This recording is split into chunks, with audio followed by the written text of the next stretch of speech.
Hey y'all, welcome back to my channel and welcome back to another edition of Foodie Fridays. So y'all, we've got another sweet in store. We've got a no-bake keto chocolate cheesecake. Yes, you heard me right. Y'all went so bonkers over the lemon pound cake and y'all are going to love this if you love chocolate. I'm going to give a disclaimer. It is super rich, but it is oh so good. So the ingredients are pretty simple, I find as well. So you're going to be making a homemade crust. Yes, you will need a Springform pan. As you see, I got that one from Walmart for super cheap. You're going to need some parchment paper as well to go on the bottom so it doesn't stick and it's going to be easy to get it out. So for the crust, you're going to need 1 3/4 cup of almond flour sifted, 3 tablespoons of cocoa powder, 3 tablespoons of Monkfruit sweetener. I really like that Lakanto brand. You can buy that on Amazon or you can get that at your Whole Foods. 1/3 cup of melted butter and 1 teaspoon of vanilla extract. That is for the crust. For the filling, you're going to need 8 ounces of chocolate. I'm using Lily's baking chocolate chips, but you can definitely use the 90% cocoa dark chocolate bars if you want and just melt them. 24 ounces of cream cheese, which is 3 packages of cream cheese, 1 1/4 cup of powdered sweetener. So I'm going to be using Swerve. However, if you have any granular erythritol already, you can put it in a coffee grinder or a bullet and you can grind it up and it will make your powdered sweetener if you don't have that on hand. And 1 teaspoon of vanilla extract. That's all you need for the ingredients. Most of us keto peeps have this already on hand and this stuff is so good, y'all. Y'all are going to love it. Try it. You won't be disappointed. Let's get into this recipe.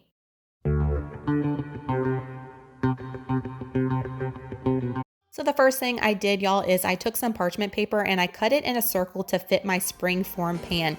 This is going to make it to where the crust does not stick to the bottom of your Springform pan and you'll be able to cut it and serve it more easily. So now we're going to take our almond flour and we're going to put it in this sifter. I got this from the Dollar Tree. You can get them anywhere, but I highly recommend that you sift your almond flour. So 1 3/4 cup of almond flour is what you're going to be sifting there.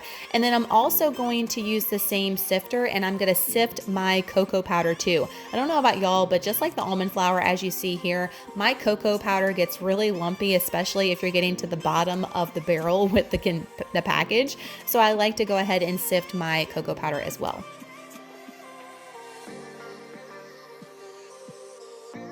Speaking of cocoa powder, I'm using the Great Value here and I'm showing y'all the macros are pretty good. So it's 1 net carb. I think it said for a tablespoon and we're actually going to be going in here with 3 tablespoons of cocoa powder. So that's really going to give this a big boost of chocolate flavor along with your chocolate that we're going to melt for the filling, but this is for the crust. But guys, this crust, I'm going to tell y'all, it is so good. It tastes like regular chocolate crust for any pie or any cheesecake. I was amazed. I thought it was going to be bad. It is such a surprise how good it was.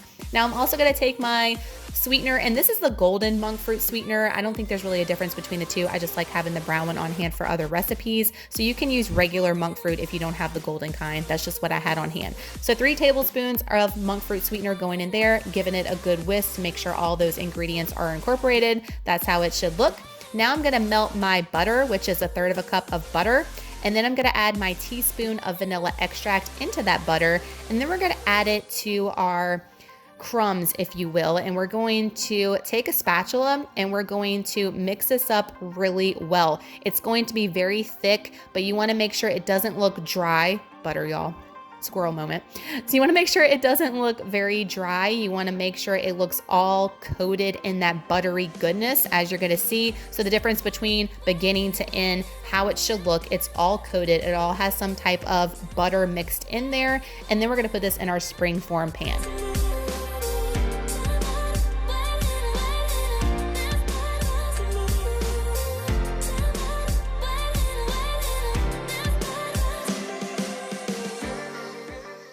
All right, y'all, so I've got this in my Springform pan. I'm using my spatula at first. You can see I'm struggling with it, and I don't remember where I saw this from. Somebody on something use the back of a measuring cup. So I'm gonna get a measuring cup in just a second because y'all, that worked so much better. So as you see, I'm pressing it down. It just made the crust nice and even. There wasn't any, unevenness here. It just really worked. And as you can see, I'm very meticulous when it comes to baking. I like to take my time. It's a science, it's an art, and it's very therapeutic for me, I have to say. So I'm taking my time, making sure it all looks like it's embedded. It's looking like it's going down. And we are going to put this in the fridge while we make our filling. Now I'm going to take our chocolate, and again, I'm using the Lily's baking chocolate. I'm showing you the macros there, how really great the macros are on this. And for the Lily's chocolate, you need 8 ounces of Lily's chocolate or any type of keto-friendly chocolate. I don't have an official double boiler, y'all, so what I do is I take a pot of water, just a little bit, I have it come to a boil, and I put a glass bowl on top, and you can definitely melt your chocolate that way. I highly recommend you doing it that way versus microwaving it, because microwaving it, you can do it too long and it will not get melted and it will actually dry up, waste your money, and be all funky looking.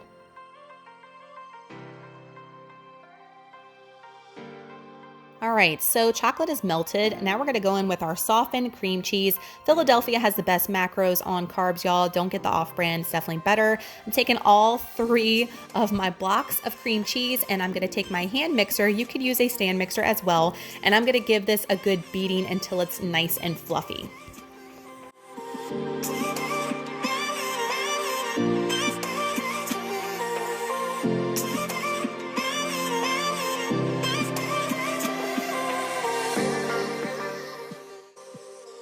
We're then going to go in with our powdered erythritol. Remember, you can do it yourself, and that is 1 1/4 cup of powdered erythritol. So stinking good. So I've got all that in there. I'm going to take my hand mixer again. I'm going to blend that until it's all incorporated too.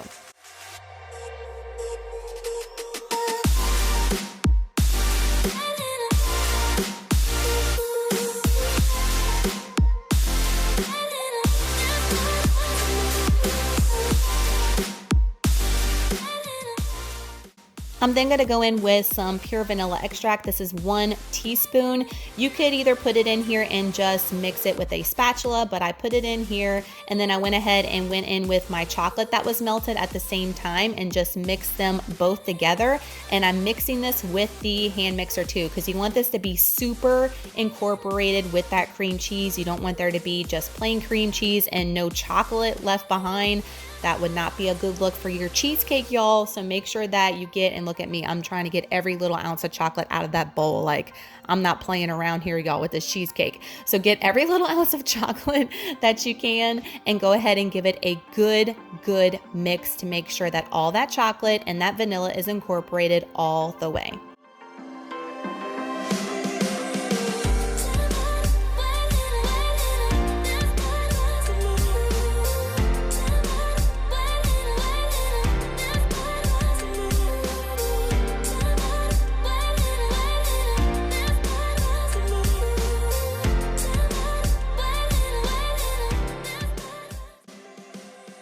Okay, so disclaimer, if you want, you can just sit down with the bowl and eat the whole big fluff of chocolate, because that stuff is bomb by itself, I'm just saying.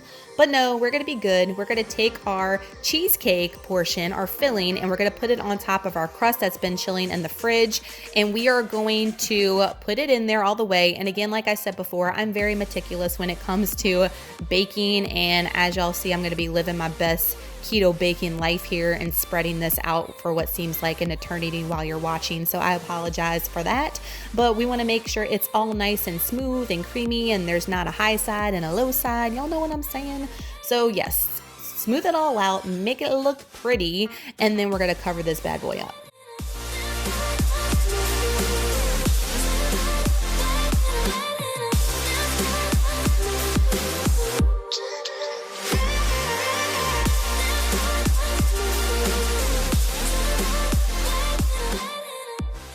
So you got to give it a taste test, y'all, and it gets a thumbs up. So I am not sponsored by Glad. I wish I was, but this press and seal I've been using forever, and it is bomb. It is definitely better than saran wrap. Go and get you some if you've never tried it. Life-changing. So put some press and seal on this, and you're going to pop this in the fridge and let it chill for at least 2 hours. I let mine chill overnight before I took it out of the Springform Pan right here. If you want, guys, you can actually take this off the bottom since we have the parchment paper there and serve it on a nice dish instead of just your, crappy Springform Pan. I know I don't really like the bottom of the Springform pans as well. So if you want to serve it on a nice dish, you have that option since we use the parchment paper.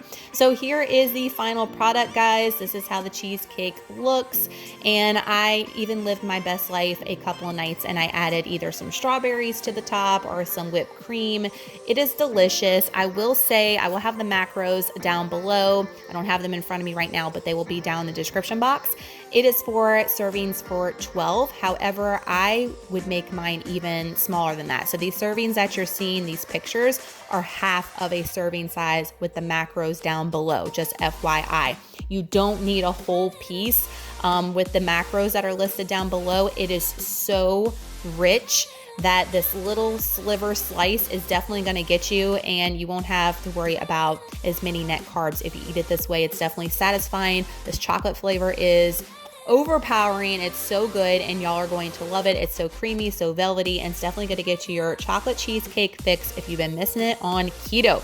So y'all give this video a thumbs up, y'all, if you look forward to these weekly Foodie Fridays from me. Make sure to hit that subscribe button if you're not with me already. What are you waiting for? I do weekly keto vlogs here that document my journey every week. I post a keto video for cooking every single week here, meal plans, grocery hauls. If you're all about that ketogenic lifestyle, you definitely want to stick with me, and I'd love to have you a part of the YouTube family. Y'all have an amazing Friday, guys. If you make this recipe, please go to Instagram. If you're following me on Instagram, tag me in a post, put it in your story and tag me so I can repost it on my stories. I love when y'all have been doing that with the keto lemon pound cake for sure. Y'all really blew that up and I appreciate it so much. So if y'all make this, let me know on Instagram. I want to know that you're making my recipe. So definitely tag me, post everything. Love that. Love you guys so much. Y'all have an awesome weekend. Go and make some good keto foods and I'll see y'all in my next video. Bye y'all.